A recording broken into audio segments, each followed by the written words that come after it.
Aguasana, el gesto más sencillo para empezar a cuidarse. A mí me la recomendó el pediatra cuando nacieron mis hijos y desde entonces no compro otra.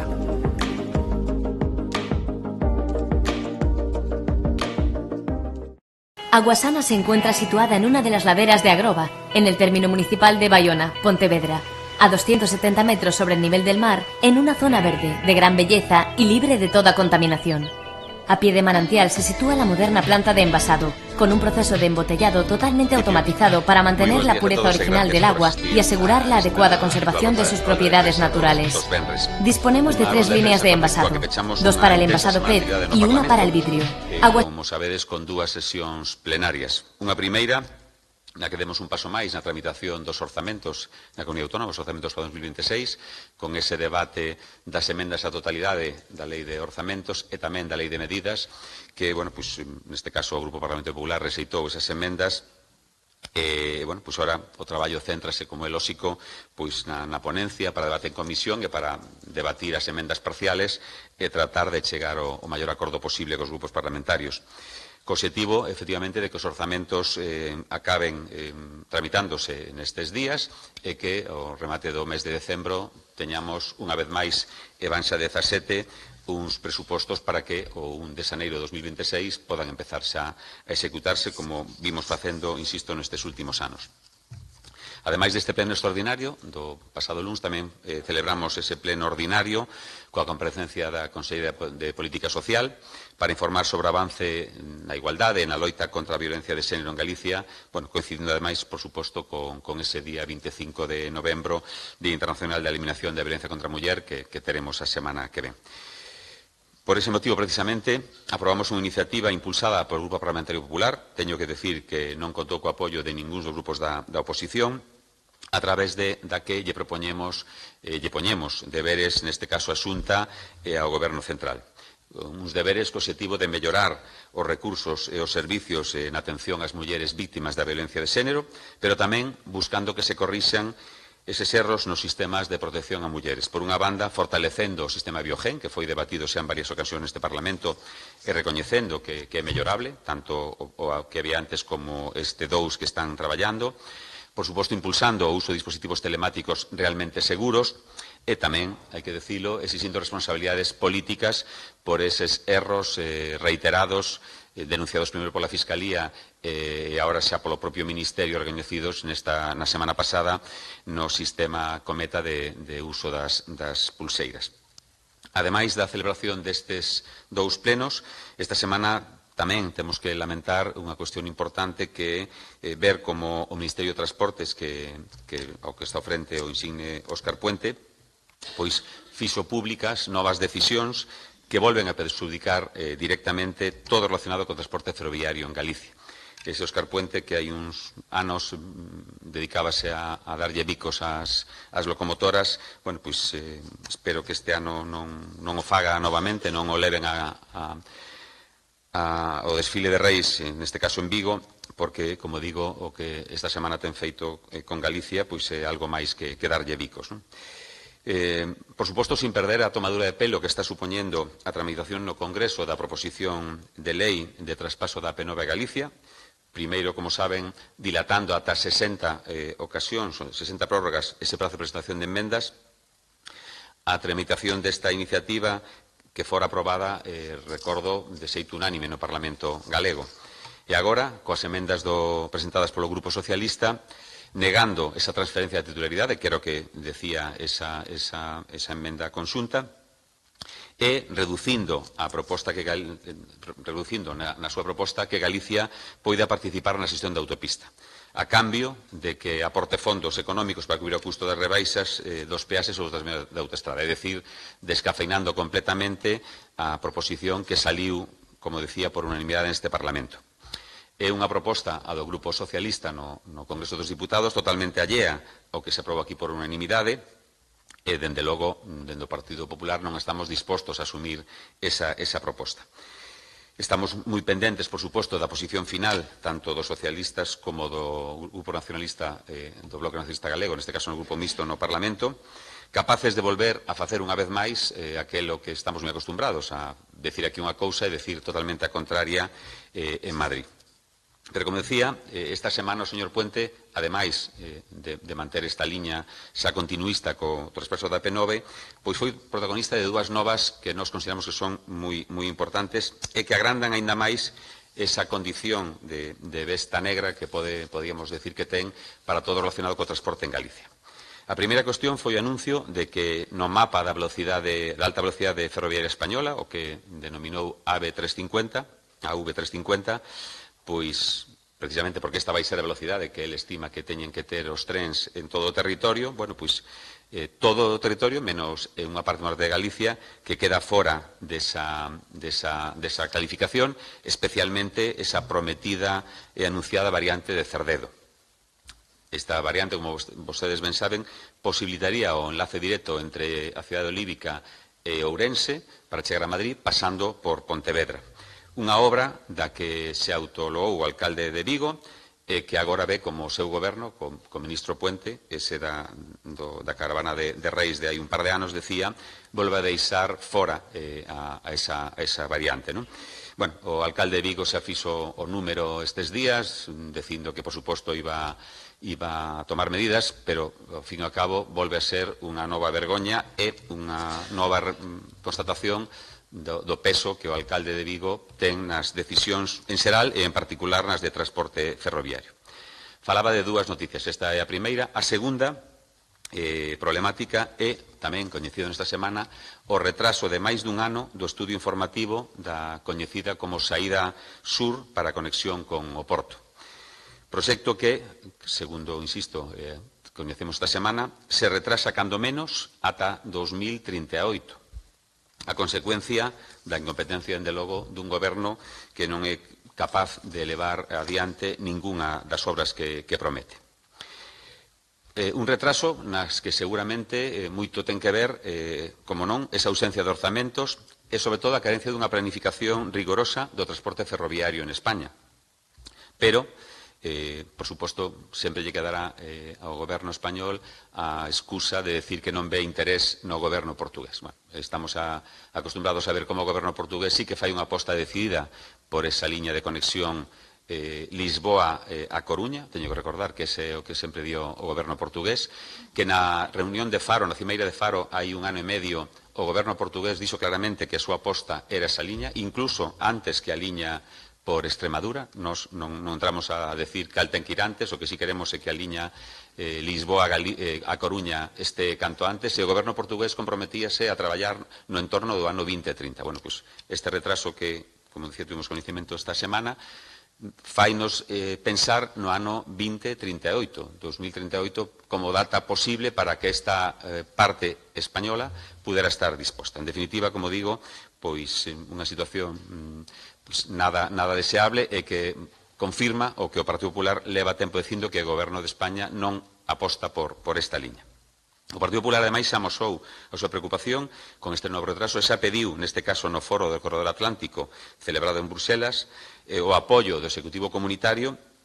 para que non se relegue esta conexión de Galicia con Portugal, excepción que é fundamental, esencial, para vertebrar toda a fachada atlántica da Unión Europea, non? Ademais, por suposto, de reclamar o cumprimento dos prazos e investimentos previstos no Corredor Atlántico. Pero que Galicia sofre desde hai moito tempo esas deficientes infraestructuras ferroviarias que privan aos galegos dun transporte que cada día atrae a un maior número de usuarios, como estamos a ver, non? E, ademais, que encaixa perfectamente co todo o asunto da transición ecolóxica, o cambio climático. Hai que apostar fundamentalmente polo tren, e o que estamos a ver, insisto, semana tras semana, mes tras mes, ano tras ano, pois ese escaso apoio a este medio de transporte en Galicia. O mellor dos exemplos o nefasto estado das vías de tren existentes en Galicia, que vivimos esta pasada semana, o sábado, co descarrilamento, unha vez máis, dun tren de mercadorías en As Neves, na coñecida liña do Miño entre Ourense e Vigo. Unha infraestructura que precisa de máis de 265 millóns de euros para renovar e modernizarse, pero que o goberno de Pedro Sánchez ten contratado ata agora menos do 40% desa infraestructura, e o que é o peor, non hai unha data de inicio desas obras, polo menos ata 2028. A pésima situación do transporte ferroviario en Galicia tamén ocupou espacio no pleno celebrado esta semana, do que falaba ao principio, onde se aprobou unha declaración institucional baseada nas demandas do Foro Cidadán polo Ferrocarril, que recolle necesidades urxentes do transporte ferroviario, neste caso nas comarcas de Ferrolterra, Eume e Ortegal.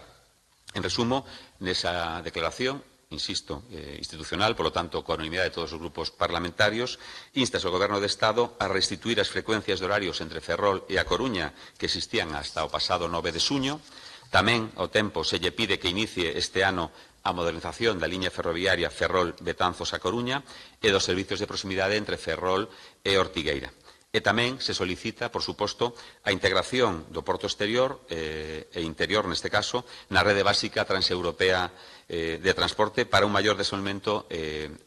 industrial e económico destas comarcas. Eu engadiría tamén a situación que xa se denunciou neste Parlamento e no Congreso dos Diputados da situación, decía, da estación intermodal de Ourense. Unha estación de tren donde o aparcamento licitado e concesionado pola propia Adif e polo Ministerio ten ahora mesmo un número importante das súas plazas hurtadas aos usuarios do tren, os usuarios ordinarios do tren, destinadas ás empresas de alugueiro de vehículos. Un entra no aparcamento, si pode, e o que se topa é pois máis de 36 plazas ocupadas por vehículos de alugueiro, que teñen que estar en algún sitio, por suposto, pero creemos que hai outros sitios para telas e non nese aparcamento, porque o que leva a final é que ese aparcamento chegue a estar completo antes do previsto e moitos usuarios do tren que van hasta Ourense para coller ali a alta velocidade, pois se topan que de repente chegan media hora antes ao tren ou unha hora antes e non teñen onde meter o coche e, bueno, pois isto seguramente fai que novamente ao uso da alta velocidade, en este caso desde Ourense a Madrid, pois non sexa ás veces a primeira opción porque hai que engadir ao tempo de desplazamento, pois o tempo de buscar aparcamento, insisto, porque o aparcamento de Adif está ocupado por empresas de alugueiro de vehículos, non? Como se pode comprobar, decía, a situación do transporte ferroviario en Galicia, tanto de persoas como de mercadorías, deixa bastante que desexar. Pois creemos, efectivamente, por ese desleixo do goberno de Pedro Sánchez hacia Galicia e hacia os galegos. Por este motivo, no Grupo Parlamentario Popular imos traer a este Parlamento unha batería de iniciativas para exixir ao Goberno Central que poña remedio con cartos e con actuacións e con planificación, moi importante, o abandono que Galicia sufre nesta materia. Vamos a facer unha iniciativa tanto no que ten que ver co impulso da saída sur de OAVE en Vigo como con enlace coa fronteira lusa, insistir, porque xa saben que isto se truxo varias veces, pero vamos a insistir nesa liña a raíz deste último retraso que coñecemos. Tamén vamos a traballar nesa mellora da liña conexión ferroviaria entre Vigo e Ourense, da que, como decía antes, hubo este accidente esta semana. Tamén vamos a insistir na chegada efectiva da alta velocidade ás cidades de Ferrol e Lugo, tamén discutido xa neste Parlamento, pero na que non vemos ningún tipo de movimento, ou a construción da conexión do AVE entre Vigo, Pontevedra e Cerdedo, clave, como decíamos, para completar o mapa de alta velocidade en Galicia. Por suposto, sin esquecernos de todo o que ten que ver coa mellora do servicio que presta na actualidade aos usuarios do AVE Galicia-Madrid, máis prazas, máis frecuencias, menores custos para facilitar ese desplazamento dos galegos non só cara a capital de España, sino tamén a outras cidades como Zamora ou toda a conexión que permite esta liña, non? E, por suposto, como decíamos, tamén insistiremos, xa se fixo no Congreso dos Diputados no mes de xuño do 24, reiterouse este mesmo ano no 25 e volvemos a insistir no que ten que ver coa situación do aparcamento da estación intermodal de Ourense. En definitiva, como digo, pois iniciativas para volver a insistir no que o Grupo Parlamentario Popular considera como clave no transporte ferroviario. Todo o que ten que ver coas mercancías, cos pasaxeiros, coas liñas que existen, coas liñas que están pendientes de desenvolver e, sobre todo, pois, con ese desleixo que o Goberno, seguramente, entre outras cousas, porque non ten presupostos desde hai varios anos, non como Galicia, que, como decíamos, volvemos a ter por 17 ano consecutivo presupostos para iniciarse o 1 de xaneiro, e, de logo, o Goberno galego pode planificar obras e infraestructuras porque goza dos presupostos. Evidentemente, vemos o que ocurre, a pesar do que diga o Goberno Central que se pode gobernar sin presupostos, pois co ferrocarril en Galicia temos un claro exemplo, e senón que demostren o contrario, de que sin presupostos é difícil facer o que se promete e, sobre todo, o que convén aos galegos e as galegas. Pola miña banda, máis nada, e a vosa disposición para as preguntas que podes ter.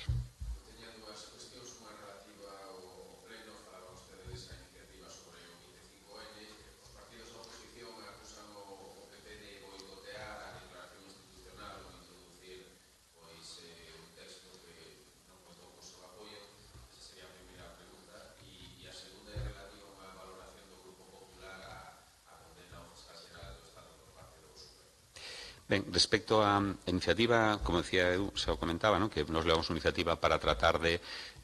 reforzar o compromiso do Parlamento galego co todo o que ten que ver coas medidas para reducir a violencia de xénero.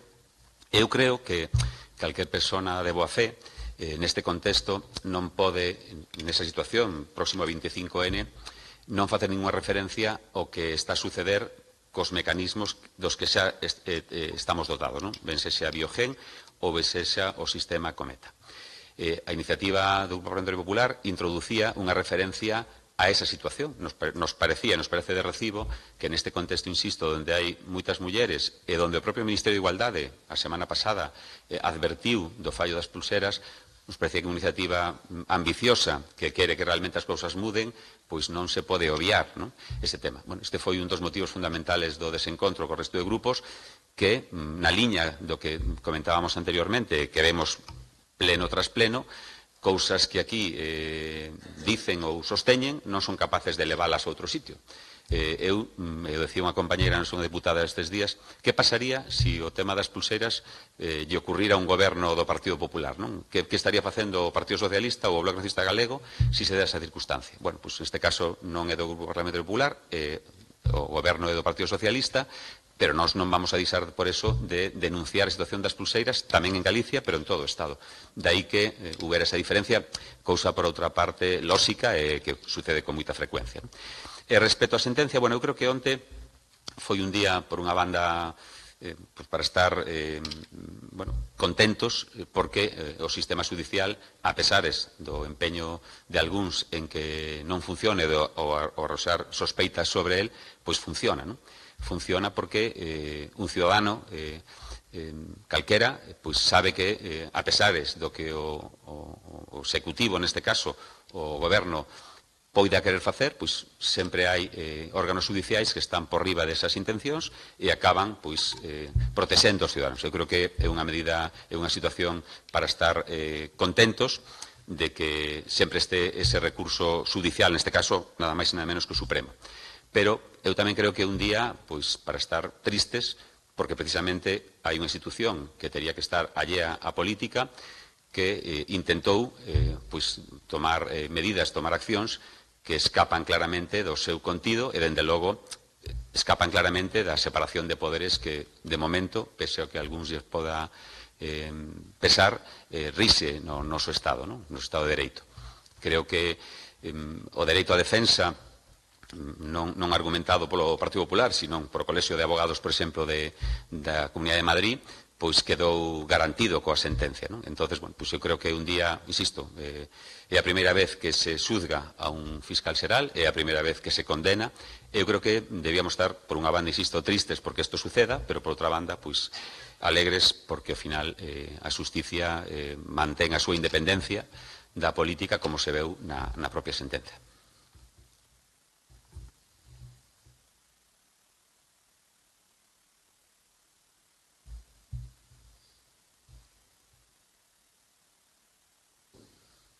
Muy bien.